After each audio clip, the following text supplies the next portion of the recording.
Teman-teman, di infografik yang lingkunganku ambil dari Al Jazeera ini, bisa kita lihat informasi tentang kualitas air minum di berbagai negara dunia. Negara yang berwarna biru artinya air dari pumpnya bisa langsung diminum tanpa pemrosesan atau treatment dahulu seperti ini. Yang berwarna merah artinya penyaluran air bersih layak minum dari rumah ke rumah masih rendah. Semakin merah artinya semakin sedikit persentasenya. Nah, bagaimana dengan Indonesia? Dalam infografi ini, untuk Indonesia, datanya tidak tersedia. Tapi, menurut data dari Bappenas di tahun 2021, saat ini sebaran akses air minum perpipaan nasional baru mencapai angka 20,69% dengan 19 provinsi masih memiliki akses di bawah rata-rata nasional. Wah, kalau data kita memang pada angka 20,69%, maka kita lebih parah daripada negara Kongo dan Zimbabwe loh. PR besar nih bagi pemerintah. Karena ketersediaan air bersih masih rendah di Indonesia dan belum tentu air dari pump tersebut bisa langsung diminum tanpa pengolahan lebih lanjut, maka konsumsi air mineral galon isi ulang menjadi tinggi. Hal ini dapat dimengerti dan dimaklumi teman-teman, tapi kita juga harus hati-hati dalam memilih air minum yang baik untuk kesehatan. Lingkunganku menyadur artikel dari Tempo untuk kalian. Ada 2 artikel. Ini artikelnya. Jika memperhatikan bagian label air minum dalam kemasan atau AMDK, tertulis peringatan di sana. Simpan di tempat bersih dan sejuk, hindarkan dari matahari langsung, dan benda-benda berbau tajam. Peringatan ini tentu bukan tanpa alasan. Paparan panas matahari pada AMDK yang berlangsung lama dapat memicu zat-zat kimia tertentu pada plastik kemasan untuk terlarut ke dalam air. Zat kimia tersebut adalah bisphenol A atau BPA. Apabila sering mengkonsumsi air yang terlaruti BPA tersebut, justru memicu gangguan kesehatan. BPA merupakan salah satu bahan penyusun plastik polikarbonat atau PC untuk membuat kemasan galon air minum. Paparan BPA yang berlebih pada anak bisa menyebabkan gangguan homeostasis metabolik, gangguan struktur dan fungsi otak, dan efek kesehatan di usia selanjutnya.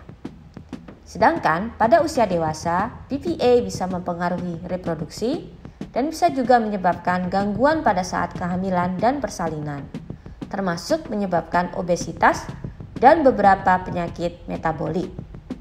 Menurut Badan Pengawas Obat dan Makanan atau BPOM, 5% sampel dari galon baru dan 8,67% sampel dari galon yang sudah beberapa kali diisi ulang mengandung BPA 2 kali lipat dari batas level yang ditetapkan pemerintah sesuai dengan peraturan BPOM nomor 20 tahun 2019. BPOM berinisiatif mengatur pelabelan air minum dalam kemasan dengan merevisi peraturan BPOM nomor 31 tahun 2018 tentang label pangan olahan. Mereka berencana membuat label berpotensi mengandung BPA pada produk yang menggunakan kemasan plastik polikarbonat. Semoga revisi ini segera dilaksanakan ya teman-teman. Jadi masyarakat bisa lebih teredukasi tentang pilihan air minum untuk kesehatan mereka. Atau minimal lebih berhati-hati dalam melakukan penyimpanannya. Nah, kita sebagai konsumennya sudah hati-hati nih dalam menyimpan kemasan air atau galonnya.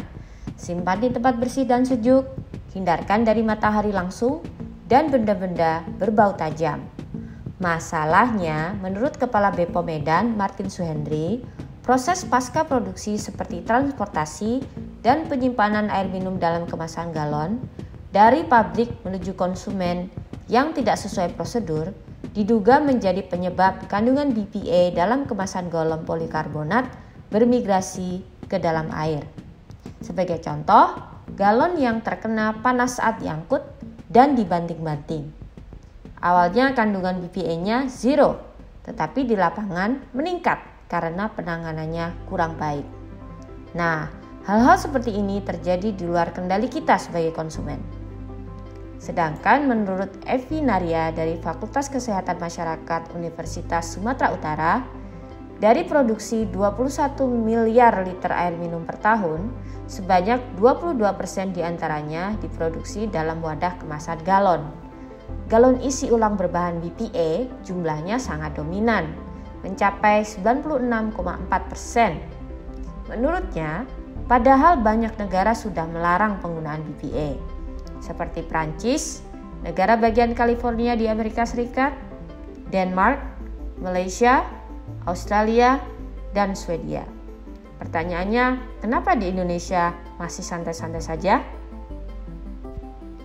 Jika memang kita tidak bisa melarang penggunaan BPA dalam kemasan seperti di negara-negara tadi, setidaknya 1. Pemerintah harus menegaskan peraturan tentang proses penanganan pasca produksinya, agar dapat mencegah BPA terlarut secara berlebihan ke air kemasan dan galon.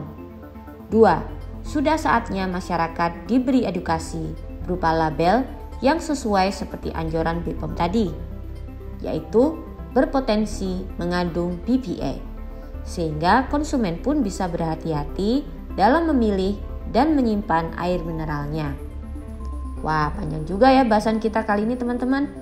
Namun sebelum pergi, jangan lupa untuk follow sosmed kita dan sampai jumpa di video berikutnya.